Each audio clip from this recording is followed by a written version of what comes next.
Translation and purport by His Divine Grace A.C. Bhaktivedanta Swami Prabhupada. Translation.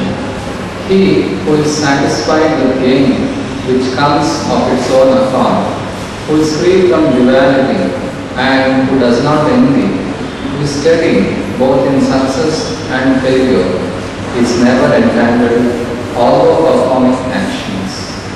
Please repeat the translation. He who is satisfied with gain which comes of its own accord, who is free from duality and does not envy, who is steady both in success and failure, is never entangled although performing actions. A Krishna-conscious person does not make much endeavor even to maintain his body. He is satisfied with gains which are obtained of their own accord. He neither begs nor borrows, but he labors honestly as far as is in his power, and is satisfied with whatever is obtained by his own honest labor. He is therefore independent in his life. He does not allow anyone's service to hamper his own service in Krishna consciousness. However, for the service of the Lord, he can participate in any kind of action without being disturbed by the duality of the material world. The duality of the material world is felt in terms of heat and cold, or misery and happiness. A Krishna-conscious person is above duality because he does not hesitate to act in any way for the satisfaction of Krishna. Therefore, he is steady both in success and in failure. These signs are visible when one is fully in transcendental knowledge. Thus ends the Bhaktivedanta purport. Om-Jnana-Timirandasya Jnana-Anjana-Shalakaya Chakshurumilitam-yena Tasmai Shri-Gurave Namaha. Namo Vishnu-padaya Krishna-Krishaya Bhutale Shrimate Bhaktivedanta Swami Namine Namaste Saraswate Deve Gauravani Pracharine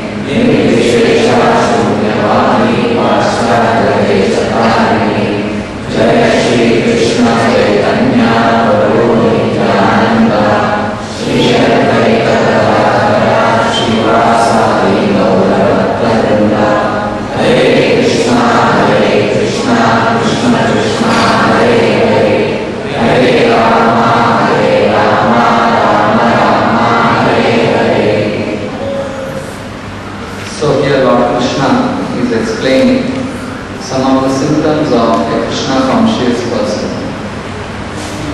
A Krishna conscious person is always santushtaha, is always satisfied. Krishna says, yadricha lava santushto dvandvatito vimatsaraha. He who is satisfied with gain which comes of its own accord. So, this is the law of karma being explained by Krishna.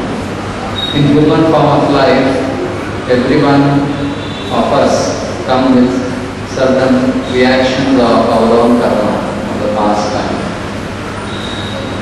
It is with respect to Janma, Ishvarya, Shruta and Shri.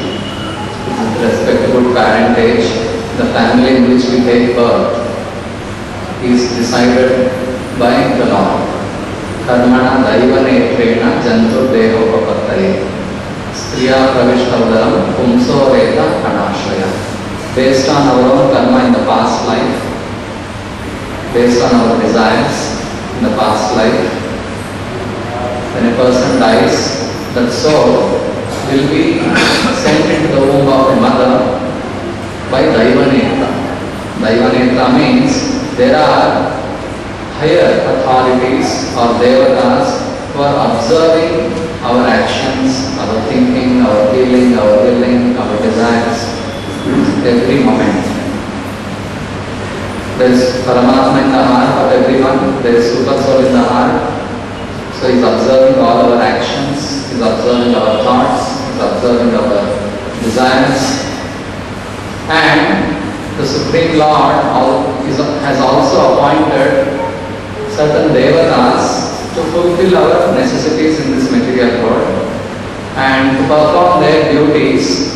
Some devatas are also cognizant about our desires. There are many witnesses in this world for our actions. Just like sun is one witness, sun is spread everywhere, sunrise is spread everywhere. So sun is the witness of our actions. Just like in the law of the last, what is the witness? You have done this wrong, you are accusing someone that he has murdered someone. So the judge will ask, what is the proof that he has murdered? We need witness. In the same way, even in the Supreme Lord's judgment, there are witnesses for our actions. The sun, the moon, air, fire, Paramatma in the heart, Yamaraja also, Lord Shiva, there are empowered devatas.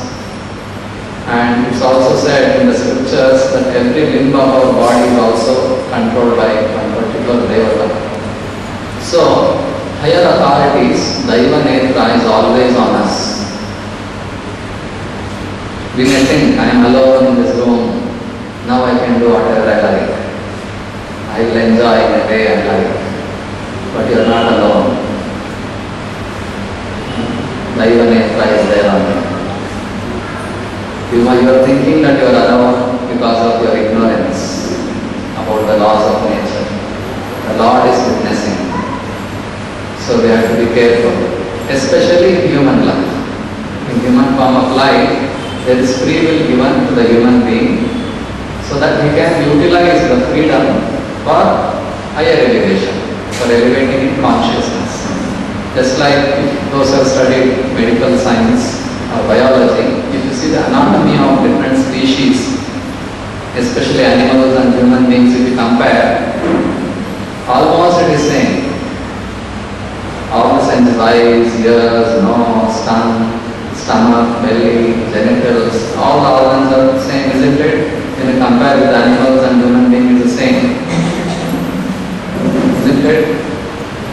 For hands, legs, it's all the same almost. Monkeys, if you see. Monkeys resemble exactly like human beings. They have 2 hands, 2 legs.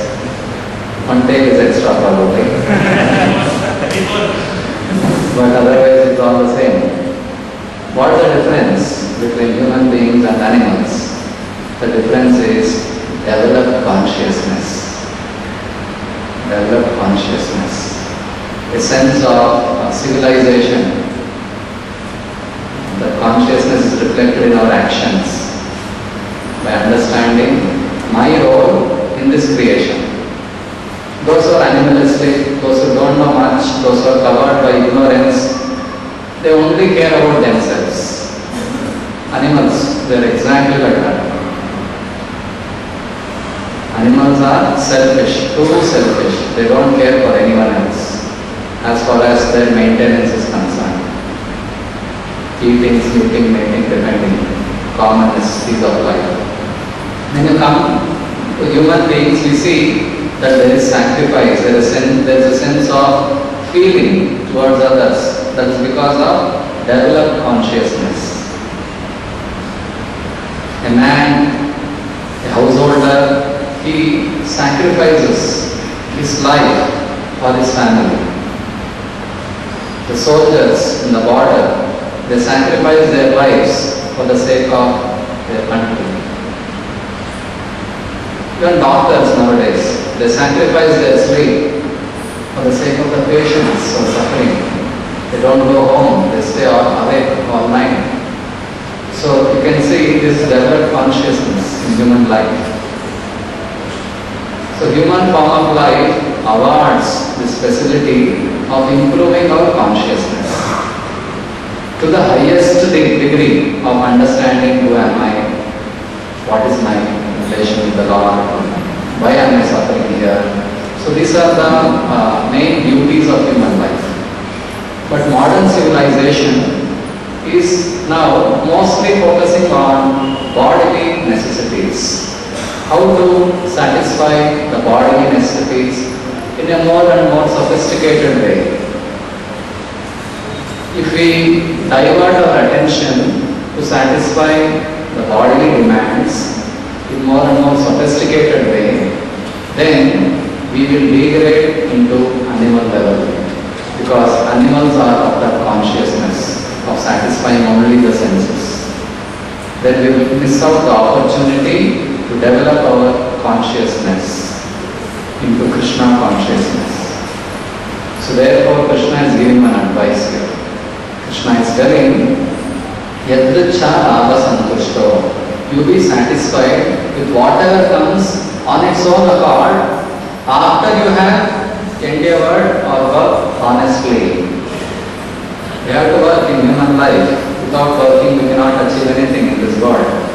But work honestly, and whatever result comes, you just accept it as my karma, as a result of my karma. Why? Because karmana daiva netrena jantu deho papatte. Because whatever reactions I am getting in this life is already decided. As far as material pain and pleasure is concerned, at what time, how much pleasure I should be getting, sensual pleasures, sensual or mental, this bodily pleasure. These are already decided. So when we endeavor for certain business or work, whether you will enjoy the result to this degree or not is decided. But in ignorance, we compare ourselves with other living beings, other human beings. He opened a business and is making this much profit. I will also open a business, same business I will do, and I should also get that much profit. This calculation is not right. Or someone may think, he doesn't know anything and he got such a big job, such a good job in this company. Here is one more person, he is such a hard worker, he is so intelligent. He applied in the same company, he got rejected. Why he got rejected? One more person, he is dull, he has failed in some subjects, still he got selected. Because of this, sometimes the students who perform well and got rank, etc., and somehow if they are not selected in some company or whatever, they commit suicide. They think this is injustice. But I have all these qualities and still I am not selected. And here is one more person, he has no qualities, according to my estimation. So, this is not true. Whatever pains and pleasures we acquire here, that's why Krishna is saying, Sama Siddha Asiddha Ucha. Siddha means success. Asiddha means failure. One has to be samaha, one has to be equal, because this is law of nature. We read our own reactions of our own work of the past. Knowing this, one has to become peaceful, one has to become satisfied, santushtaha. If these values are not cultivated, if these values are not taught to people in general, then this human society will degrade into animal society. It will always become envious of the other person, isn't it? When we are envious of others, that's called vimatsaraha. Matsaraha means envy. So Krishna is telling, Dvandva tito vimatsaraha, become non-envious. Why are you envious of others? If someone has got Janma Aishwarya Shuddhashri, he has got birth in a good family, very wealthy family, he's got lots of wealth, he's very beautiful, his body features are very attractive, Janma Aishwarya Shuddha, he's well educated. These are all results of pious activities a person will get. But if I become envious, oh, he's so attractive, I should do something. He's so wealthy, so somehow I should take it. Envy means feeling of unhappiness by looking at another person's qualities or possessions and a desire to achieve those possessions or qualities and enjoy. This is the meaning of envy. Feeling of unhappiness or feeling bad that someone else has something more than me and that quality or object is being enjoyed by the other person. So because he is enjoying those qualities or objects or wealth, I am feeling bad. And I also desire to possess those things so that I can enjoy in that same way. This is the definition of envy. If we are envious like that, then we will be completely disturbed. We will never be peaceful. We will have no peace of mind. And that's the end of our life. We will not be happy. If at all we have to be happy, first of all we should be peaceful. That Krishna has told in the second chapter. Ashantasya kuta sukham. Without shanti, without peace, where is sukham? Where is happiness? You cannot be happy if you are not peaceful. So first of all, be peaceful. How to be peaceful? Yadvacha lava santushtaha. Be satisfied with whatever you have got by the will of the Lord. That's all based on your own karma. And don't be envious of other living beings who may have something more than you. So this is the instruction given by Krishna. Now this matsara, envy, has begun from the Supreme Lord Himself. We have envied the Supreme Lord Himself originally. To become nirmatsara is not easy unless you become a devotee of Krishna. Because originally this envy has begun in us by envying the Supreme Lord Himself. Because the Supreme Lord is one special person who has all opulences unlimitedly. Aishwaryasya samagrasya yashasaha viryaha jnana vairagyoschaiva shannama bala itingana. Parashara Muni gives a definition of who is Bhagavan, who is Supreme Lord. Supreme Lord is that person who has Aishwaryasya samagrasya, all wealth, unlimitedly, and is having all jnana, knowledge about everything, unlimited knowledge, unlimited strength, unlimited beauty, unlimited renunciation, unlimited fame. That person is called God or Bhagavan. So Krishna is a supreme God, having all these opulences unlimitedly. Krishna has unlimited beauty. It is explained by Srila Rupa Goswami that Krishna's body is so beautiful, so attractive that he doesn't require any ornaments to wear or beautify. Rather, the ornaments themselves become more beautiful when they are on the body of Krishna. So Krishna doesn't require some decorations. For today, Krishna is more beautiful. No, Krishna is always beautiful. Krishna is not some materialistic person that will require some decorations. His person, his body is always attractive and his beauty keeps increasing dynamically always.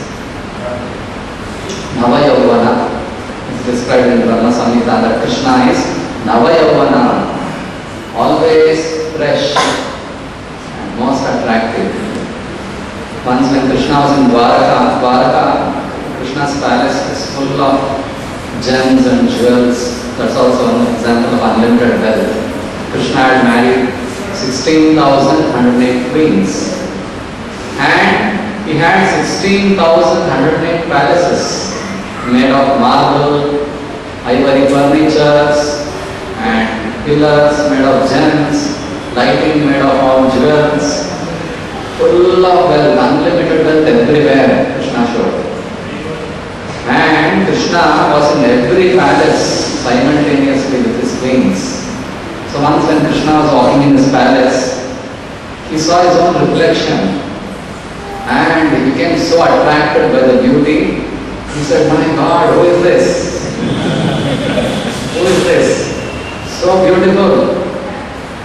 I want to embrace him. So beautiful." Just like gopis, when they see Krishna, they feel like embracing him out of love. So Krishna felt, this boy, this person is so beautiful that I just feel like embracing him. So that is beauty of Krishna. He is unlimitedly beautiful. Anyone who looks at Krishna, even once, they will forget all other beauty. That's why there is advice given by some gopis.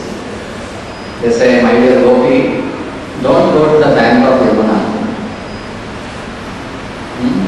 There, one boy is standing in three-covered form and is playing on the floor. If you desire to be attached to your family members, I advise, my dear gopi, don't go there and see him. Because once you go and see the Tribanga Murari, Krishna holds the flute and is curved in three places. If you see that particular form of Krishna, then you will have to forget all your family members. Sometimes some people they ask this question, "Swamiji, is it true if you worship Krishna, Vairagya Bandhurute?" It is true. Because Krishna is so charming. Once you see his beauty, you will forget all other attractions. That is unlimited beauty of Krishna, which he alone enjoys. And he mercifully showers his beauty on us by giving darshan. So when we regularly have darshan of the Lord, our heart becomes completely purified and completely satisfied for that rasa, for that nectar which we are all hankering. Our eyes are hankering to see that beauty. But we are trying to satisfy that hankering by giving some material beauty. That's not satisfying. We should every day have beautiful darshan of the Lord in his deity form. Krishna has mercifully appeared. So it's our duty to satisfy our own selves. It's for our own selfishness it is. But we should come and offer, have darshan of the Lord. So Krishna has unlimited beauty. As far as his knowledge is concerned, there is no comparison to this book, Bhagavad Gita. given by Lord Krishna. This one book, the instructions are so sublime that there is no other dialogue between the Supreme Lord and anyone else, no such dialogue in the history of mankind till now. And this book is being studied throughout the world by all great professors and intelligent men. There is no comparison. Is there a book which was spoken 5,000 years ago and even now being read? There is no such book. Material books they will just read for a few months and then it will disappear. New books they won't. But this is the one book which is being studied since 5,000 years ago at least. So Krishna has unlimited knowledge and Krishna is having unlimited fame. Krishna is known by everyone in the world because his knowledge is everywhere, Bhagavad Gita. Therefore, automatically, Krishna is famous. And Krishna has unlimited strength. When he was just 3 months old baby, when Putana came to kill children, Krishna sucked the live air of Putana from her breast and immediately killed her. So the strength of Krishna doesn't diminish if he is in the baby form. Krishna is always powerful irrespective of the size of the body he displays. When he was just 6 or 7 years old, he lifted Govardhana hill in his little finger of left hand. Most of you would have seen the hill. How many of you have seen Govardhana hill? Okay. Only 20%. So I recommend all of you to go to Mathura. Sometimes have darshan of Govardhan. Govardhan is so huge that if you have to do parikrama of the hill and just go one round around the hill, it will take minimum 8 hours. It's very big hill. And Krishna lifted that hill with his tiny little finger for 7 continuous days. That is his strength, unlimited strength. And this is not the limit of his strength, just lifting one hill. All the planets, there are innumerable planets in one universe. Like that there are innumerable universes. They are all floating on the hoods of Ananta Shesha. How heavy it will be, isn't it? So many universes. And for Ananta, that is like, suppose a mustard falls on our head, we cannot make out where the mustard is. Like that, it's negligible weight of all the universes combined together. Those weight of those universes are somewhere, some dust kind of thing. Right? So powerful he is. And that Ananta Shesha is an expansion of Lord Krishna. Then you can imagine how strong Krishna is. Unlimitedly strong. And Krishna has unlimited renunciation. Krishna is telling in Bhagavad Gita that Aham sarvasya prabho matta sarvam pravarsate. Everything comes from me. I am the proprietor of everything. Sarvaloka Maheshwaram. I am the Lord of everything. Everything belongs to me.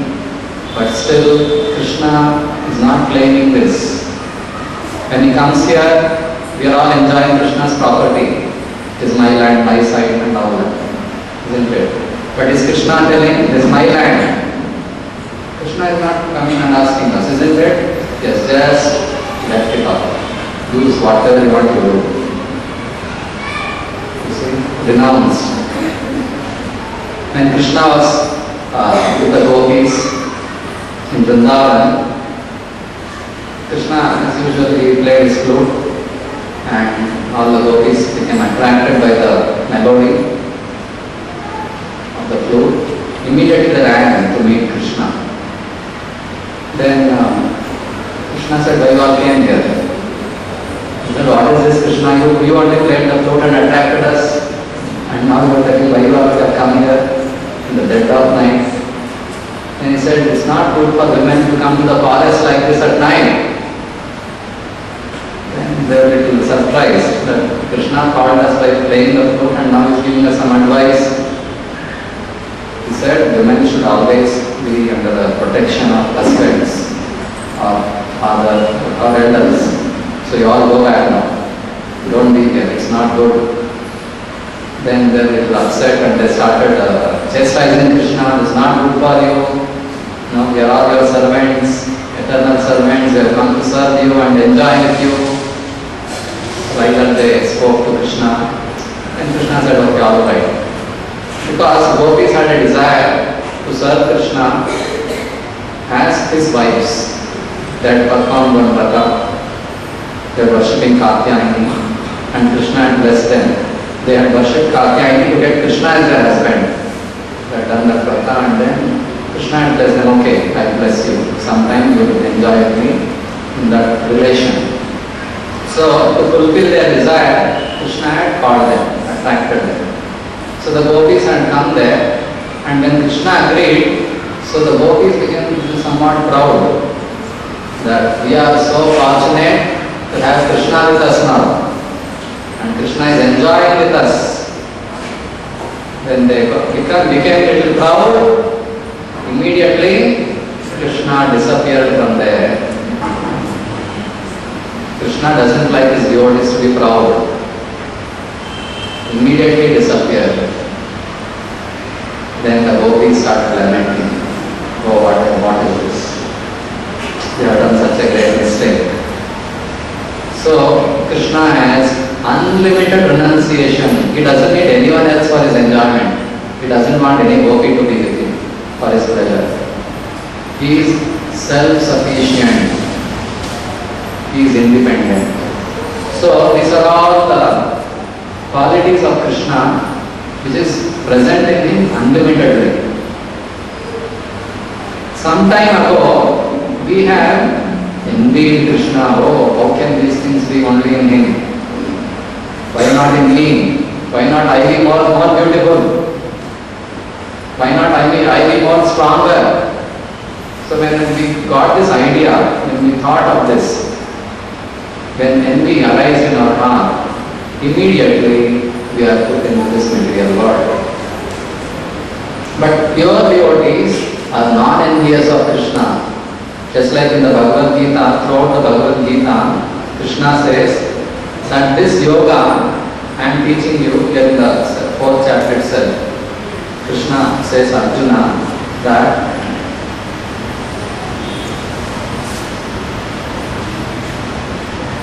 he says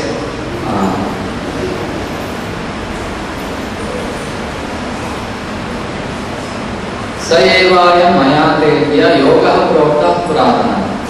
Today, that very ancient science of relationship between me and the living beings is being told to you. Puratana Yoga, I am telling you because Bhaktosi me Sakhache Rahasyam Kiyeta Uttamam. This is Uttama Rahasya. I am going to tell you. Why? Because you are my devotee and you are my friend. 9th chapter is also called Most Confidential Knowledge.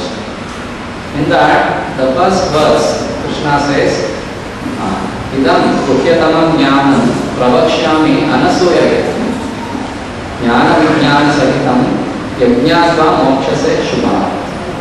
Krishna is telling, this confidential knowledge I am going to tell you because you are Anasuya, you are non-envious of me. Because Krishna has all this wealth, all his opulences unlimitedly, that too. And Arjuna is such a person, he is not at all envious of that. You see, can you imagine Arjuna's quality? He is with Krishna always, and Krishna has all these unlimited qualities. Even though Arjuna appears to be cousin brother of Krishna, same, almost equal by birth. Every time Krishna keeps appearing in different material world, and Arjuna also will accompany Krishna again and again. But Arjuna forgets his past life because of change of body. Krishna doesn't forget, but Arjuna still remains non-envious of Krishna. So difficult, isn't it? How is it? My cousin brother is having so much wealth, so much beauty, so much power, and Arjuna is non-envious. Can you imagine? So unless we are a devotee of Krishna, we cannot be non-envious of Krishna. A devotee, he loves Krishna.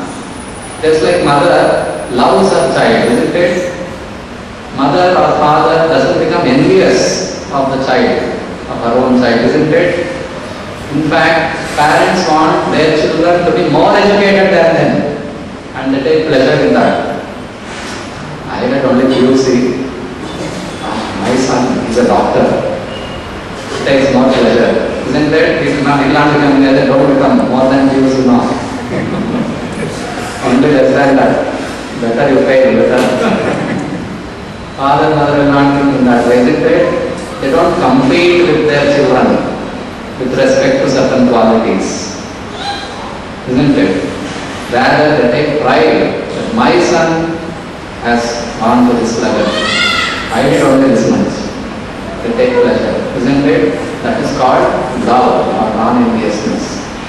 In the same way, we have to be non-envious of Krishna, and that is possible only when we become a devotee of Krishna.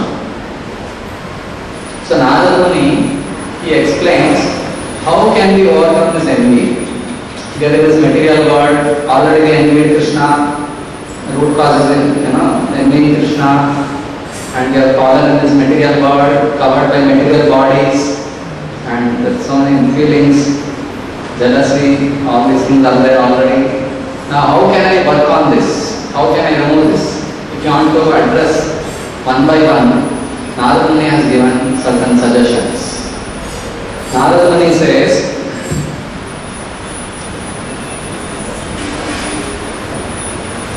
Asankalpa jayate kamam. Asankalpa means by determination one can conquer lusty desires. We are all bothered by lusty desires. Lusty desire means desire to satisfy one's own senses. So Narada Muni says, lusty desires can be conquered by making determination to conquer. An example is given by Srila Vishwanatha Chakravarti Thakur. He says, even though we may have many palatable dishes in front of us, but if it is a fasting day, we have decided to fast on that day, even though someone has given me Mahaprasadam, very nice, tasty, still I will keep it aside to honor the next day. I will tell Prabhuji, I will take it tomorrow. Today I am fasting. Isn't it? So even though the sense object has come in front of me, it's also offered to the Lord, prasadam, still if it is a fasting day, I have taken a determination that I am going to fast today from all food and water, so I am not going to eat anything, so you will not eat. In the same way, we can conquer the disturbances of all other senses by making such determination.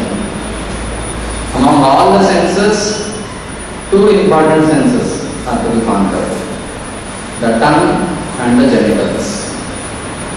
These are the senses which are to be addressed. If we can conquer especially the tongue, then all other things are conquered. So, Narada Muni is telling, here in the purport is explained by Prabhupada, one can give up thinking of women. For thinking in this way, one cannot give up thinking of women, for thinking in this way is natural. Generally, man is attracted to women, women are attracted to man. That's the law of nature. You cannot give it up. Even while walking on the street, one will see many women. Women are everywhere, men are everywhere, isn't it? So how can we avoid? We cannot avoid. However, if one is determined not to live with a woman, even by seeing a woman, he will not become lusty. He has to be determined. Let women be there, what is there? But I should not have the feeling of enjoying with them. If one is determined not to live with women, even by seeing a woman, he will not become lusty. If one is determined not to have sex, he can automatically conquer lusty desires.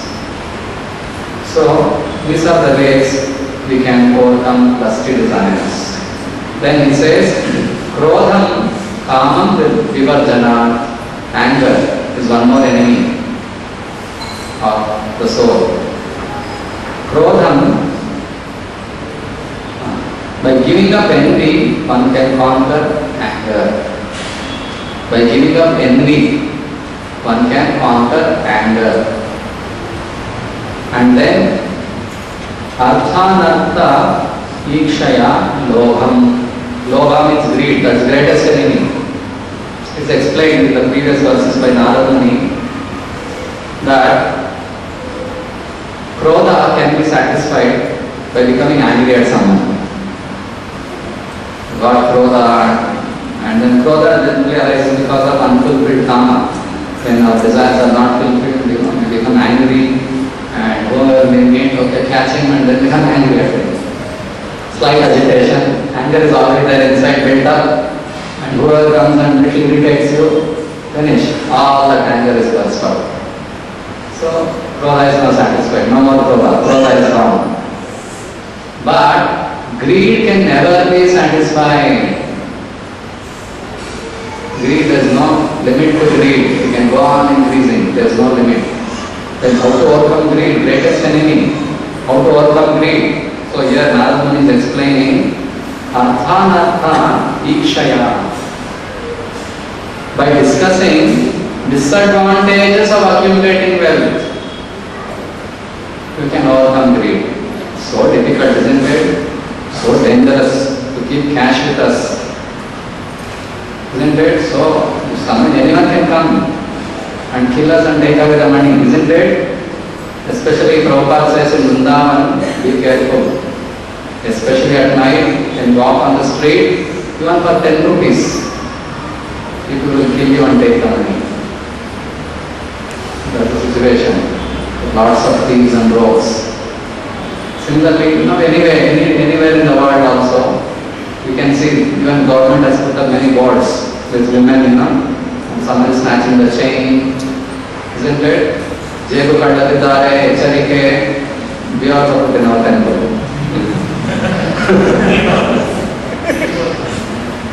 Sometimes, the devotees will become disturbed. How can it so Prabhuji, how is it possible? My slippers are lost in temple. Most of you would have had experience probably. How is it possible? In temple. So it is possible, material world it is. Temple also is in material world only. So people are all not pure devotees. So don't wear costly shoes and slippers attractive. If you have money only to buy those things. So, here is explained, discuss the disadvantages of accumulating wealth. Of course, wealth has proper use also. Our Goswamis have thought this example. When a wealthy man approached Sanatana Goswami, he said, I want to do some seva. Please tell me what to do. Sanatana Goswami, Rupa Goswami, they themselves were living under some trees. They themselves have nothing. They didn't have one house also. They were highly renounced. They had conquered all the bodily necessities. But when a wealthy king approached and he said, I want to do some seva, then they said, build a temple to Lord Krishna. That's how that Govindev temple is built, and Sanatana Goswami temple, Madan Mohan temple is built, very big temples. So wealth can be used in serving Krishna by building very costly temples for the Lord. For our own self, let me lead a simple life. Very simple life is enough. So, in this way, we have to conquer Lobha. And then, it's explained, how to conquer envy I am not told still. It's explained, Anvikshikya Shoka Mohau. Many times because of this material dualities, we get into Shoka and Moha. Shoka means lamentation for something which we have lost, which we could not achieve. We start lamenting. And Moha, illusion. We all come under illusion at various points of time. So, by discussing spiritual knowledge, one can conquer lamentation and illusion. Therefore, Prabhupada has told, Nityam Bhagavata Sevaya. Every day, morning, discuss Bhagavatam, evening, discuss Bhagavad Gita. That will remind us, who am I? What is my original position? How can I be satisfied? If you do not discuss, if you neglect spiritual knowledge, if you neglect reading Bhagavad Gita, Bhagavatam, then 100% sure, Shoka, Moha. Guaranteed. Material world means Shoka. Dukkhalaya, Krishna has already told. This material world means place of dukkha, no sukha. Sukha is only in spiritual life. Only by understanding who am I and acting in that way. So we have to discuss these topics regularly. Then we can overcome Shoka and Moha. Then Dambham Mahadupasaya, pride. We become unnecessarily proud of some petty qualities or achievements. Pride is very dangerous, isn't it? And we behave arrogantly because of pride. So pride can be conquered. Dambham Mahadupasaya. Dambha. Pride can be conquered, or one can become prideless by serving Mahat, a pure devotee, a great devotee of the Lord. So when we accept a pure devotee as a spiritual master, then our pride diminishes.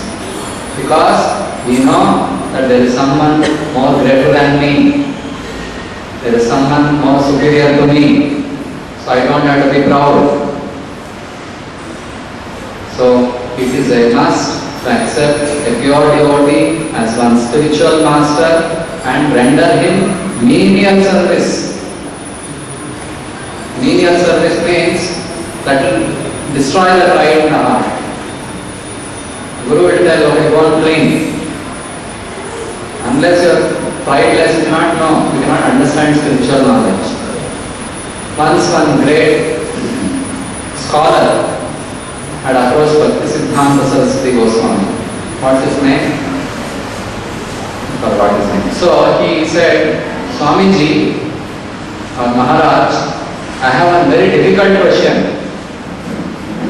I asked many scholars, many people, but none of them gave me the answer. Very intricate, philosophical, tough question I have, and I would like you to answer that. Then Bhaktisiddhanta Saraswati Thakur said, what you do? You see my disciples there? There? My disciples, they are washing something. Can you all hear? Washing plates and buckets and something. You go and meet them, they will answer, he said. But he said, no, it's a tough question. Only you can answer. He said, no, you go there and then ask them. They will be able to answer. But out of humility, out of respect, he said, okay, all right, I won't ask them. If they don't answer anyway, I can come back. So he went there. And he went and asked those disciples, I have a tough question. Please answer. And they said, yes, we'll answer. We'll take this bucket, wash this now. First you wash this, then we'll give you the answer. Then he started washing. Because anyway he has come, he has to do something to get his answer. He started washing those arti plates and buckets and everything. So the answer came in the heart. And slowly walked away. And Bhaktisiddhanta asked, did you get your answer? Yes, no, I got the answer.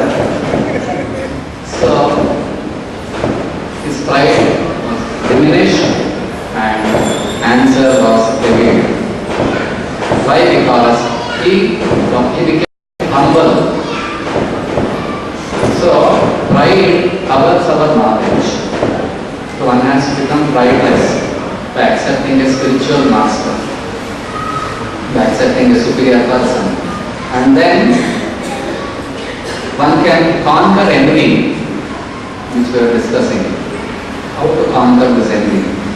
Envy can be conquered only by giving up sense gratification. That's the root cause of envy. Because we plan to enjoy in various ways. Independent planning. I want to enjoy in this particular way, and if there is anyone on my path of enjoyment, I should do something about it. These are all my enemies, these are all my supporters. Kamsa was like that. Kamsa wanted to be the most powerful person, and he had a list of demons who would support him. And Krishna was like, death personified for him. So he would always plan that this Krishna has taken birth to kill me, so I will somehow kill him. So demoniac people always want to kill their enemies and enjoy with their own friends.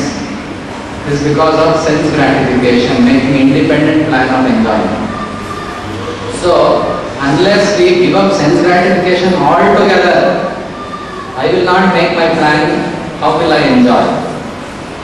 Let Krishna plan for my pleasure. A devotee, he doesn't plan for his own life, future, career, nothing. He leaves it to Krishna. But he works, he does his duty. Well, he doesn't make any plan for his pleasure. This is a very nice life actually, devotee's life. If you simply do your duties, if you simply serve Krishna, you will see how Krishna reciprocates with you. How Krishna gives you so much that you become so grateful to Krishna. Just like Dhruva Maharaj. Dhruva Maharaj was a small boy, 5-year-old boy, and he had a stepmother and a brother, Uttama. So Uttanapada was his father. He was having two wives, Suniti and Suruchi. So Dhruva was the son of the eldest queen, Suniti. Suruchi was the second queen. So once Uttanapada was sitting on his throne and patting the second wife's son, Uttama. Looking at this, Dhruva Maharaj was a small boy. He also wanted to sit on the lap of the father. So he was going and trying to sit on the lap of his father. At that time, the second wife, Suruchi, she became very upset. She became very angry at Dhruva. She said, "You don't have any right to sit on the lap of your father." Because she was envious of the first wife and she wanted her own son to rule the kingdom, even though she was second wife. And she chastised Dhruva and she said, "You cannot sit unless you take birth in my home. You go and pray to the Lord and take birth in my home, only then you can rule this kingdom." Very harshly she spoke, and that was very hurting to Dhruva. And even father also didn't tell anything. Father Shakti should be equal to both the sons. Because father was attached to Suruchi more than Suniti, so he didn't oppose her. So therefore Dhruva became very insulted. He took that insult very seriously because he was a Kshatriya. For Kshatriyas, insult is a big thing. They somehow want to take revenge. So Dhruva went to his mother crying and told her that all these things happened. I want a greater kingdom than my father. What should I do? Then Suniti also, she cried and she said, "Yes, these are my lamentable position. Your father doesn't treat me even like a maid servant. So what to do?" And then she says, "Yes, you can get greater kingdom if you please the Supreme Lord." And he asks, "How do I please the Supreme Lord?" Then she says, "I have heard that in the forest, some sages, they go and do some tapasya, and being pleased by the tapasya, the Lord appears and blesses them. So in that way you can please him." Then he says, "Right now I will go and please the Lord, and I will get greater kingdom." Then he starts going. And knowing this, the Supreme Lord in Vaikuntha, he understands God is everywhere, he knows everyone. He understands Dhruva is very determined to meet me, but there is a need of Guru to instruct. So he calls Narada Muni and says, this is the right time, go and meet this boy and instruct him. So Narada Muni will meet that boy Dhruva on the road, on the way to on the forest. So Narada Muni said, where are you going, Dhruva? He says, I am going to the forest to do meditation. What is this? You are just 5-year-old boy. It's the age to play. And the forest is a very dangerous place for you. There are so many thorns and stones and dangerous snakes and other animals. They eat you up. Better go back home, be happy, play around. When you grow up, you can do meditation. Now you go home. He advises. But Dhruva says, my dear Narada Muni, these instructions it doesn't enter my ears. If at all you know how to achieve the Lord, you give me those instructions, I will follow that. I don't want to go back home. So Narada Muni will give him one mantra and he says, okay, follow this procedure and you chant this mantra and the Lord will bless you. So he will go to the forest and he'll start his tapasya. First few weeks, he will eat some dry leaves and some fruits and little water in the forest, and he does his tapasya, meditation, by chanting the mantra. Then the next few weeks, he takes water just once in 3 days. He gives up eating, just water. Then after some time, he only breathes once in 6 days. No water also. So in that way he progresses his tapasya very severely. He becomes so heavy by the tapasya that he pushes the whole earth down. His weight increases so much that he was able to push earth, and then he merges his whole consciousness with the consciousness of the entire universe. But he stops breathing suddenly. Because of that, all the living beings become choked up. Their breath also will get suffocated because he has merged himself, and because of he stopping breathing, all the living beings they become suffocated, including the Devatas. And they all will go and approach the Lord and ask, what is the cause of this? And the Lord will say, this is because Dhruva is doing meditation. He has done this. Immediately the Lord will appear and tell, my dear Dhruva, enough. Now you can come back to your normal stage. So the Lord will appear. When the Lord appeared in front of Dhruva, he's a young boy, small boy, he didn't know even how to offer prayers also. He is wonderstruck. The Lord has appeared just in 6 months. He achieved that perfection of seeing the Lord. And the Lord has appeared in this boy, he doesn't know what to do, the Lord has come. So the Lord will take the conch in the hand. The Lord is in Shankha, Chakra, Gada, Padma. So the conch he keeps on the head of Dhruva. He blesses him with the conch. And as soon as the Lord touches his head and blesses him, immediately Dhruva will get that knowledge that here is the Supreme Lord, and he offers wonderful prayers to please the Lord. And then the Lord, after the Dhruva offered prayers, he says, now I will benedict you. Whatever you want, I will give you. And I know for what purpose you have come here. So I will give you.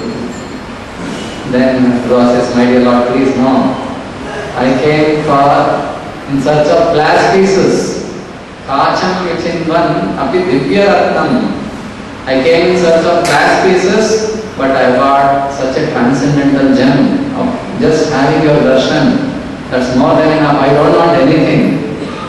Then the Lord says, no, I am going to give you. I know why you came. You wanted a kingdom, better kingdom than your father. So I am going to bless you. That you will rule over earth for 36,000 years without any sensory problems. very strong, healthy, and then you'll enjoy all material pleasures and rule over for 36,000 years without any enemies and very happily. And then you will come to my planet. Shweta Dvipa, which is also called Dhruvaloka. You will come there and you will live there eternally and rule that planet. He blesses him. At that time, Dhruva laments, what have I done? My Guru Maharaj came and he told me, go back home. I did not listen to my Guru. You see? That is why obedience to Guru is very important. Because as a small boy, he did not value Guru's words. He was thinking what Narada knows. You know, my desire is more important. So let me work for my desire. And for fulfilling my desires, I should utilize Guru should advise me. So he was lamenting, why did I do this? If I would have gone home and I would have grown up, I would have got more maturity, more understanding about life, and then I would have done meditation, then I wouldn't have asked material things from the Lord. Isn't it? So he was lamenting. So that is why one may have a Guru as good as Narada Muni. One may have Guru just like I got Prabhupada, in line with Narada Muni, pure devotee. One may have. But if we do not obey the instructions, then we will have to lament in the future for some petty material desires.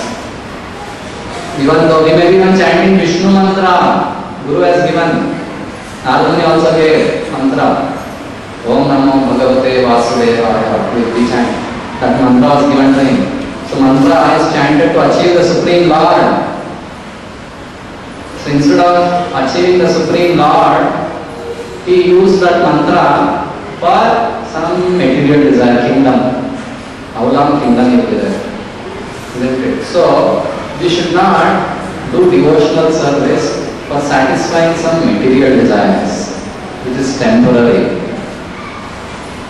So our goal should be simply to please the Lord and just obey my Guru. For that sake, I will do anything and everything. That's explained in today's verse. Kritva apina nibadhyate. He is ready to do anything for the pleasure of the Lord, keeping aside all other material desires. I want to become this, I want to become that, I want to achieve this, I want to achieve that. Why you want to do all that? Let the Lord decide. You do your duty. In a given situation, in your given position, everyone has their duties to perform. Just do it as a matter of obligation. Everyone has 3 duties to perform in a normal condition. One is personal bodily maintenance related duties. Eating, sleeping, taking bath, these kind of things. Unavoidable, you have to do. So do it as a matter of duty without attachment. Second duty, social duty. We live in families, there is father, there is mother, there are brothers, sisters, neighbors, relatives. They invite us, today there is marriage, please come, we'll have to go. There is Graha Pravesha, we'll have to go there. Isn't it? You cannot live, no, now I am Krishna conscious, I will not go anywhere. You have to go everywhere, you have to go. Social duty, as a matter of duty, go and come. While living in the material world is second duty. Third duty is spiritual duty, is actual duty. Rise early in the morning, attend Mangalarati, chant the holy names, read Bhagavad Gita, cook food to the Lord and offer it. 3 duties have to be done. So when we do our duties according to our current situation, then the Lord will be pleased.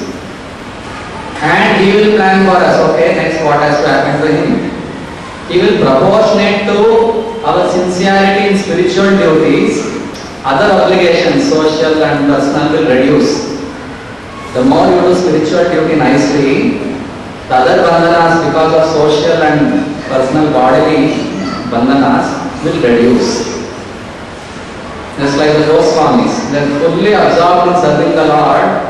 They have conquered their personal bodily demands. Raghunath Das Goswami will be next week. Going to attend that program, that festival we have. Pani Ati Chidalani Mahotsav. Raghunath Das Goswami, he was the son of a very rich merchant.